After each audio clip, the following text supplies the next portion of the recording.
येशूचा संदेश ऐकूया. माझ्या प्रिय मुलांनो, मला तुमच्यासोबत किती राहायचे आहे.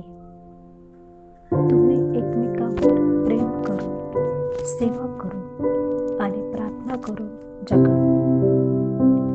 जर आपल्या कुटुंबातील कोणी आजाराने किंवा मानसिक वेदनाने ग्रस्त असेल तर तुम्ही हा मुद्दा लक्षात ठेवा की तुम्ही फक्त त्याच्यासाठी प्रार्थना करू नये. त्याच्या आजारातून, मानसिक वेदनांतून, शारीरिक आणि मानसिक अडचणीमधून या जगात असे बरेच लोक आहेत जे ते सहन करतात. जेव्हा तुम्ही त्यांना समर्पणाने प्रार्थना करता तेव्हा तुमच्यासाठी आणि तुमच्या कुटुंबासाठी आशीर्वाद भरले जातील. आजारी असलेल्या प्रत्येकालाही ते मिळेल.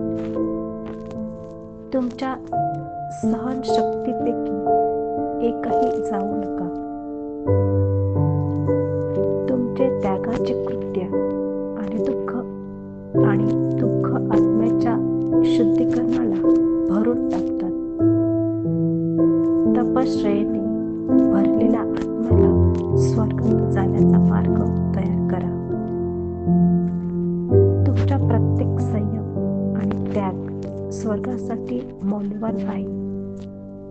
ते दुःखांना बळी न पडता आणि थकल्याशिवाय सर्व आत्म्यासाठी फायद्याने भरले आहेत.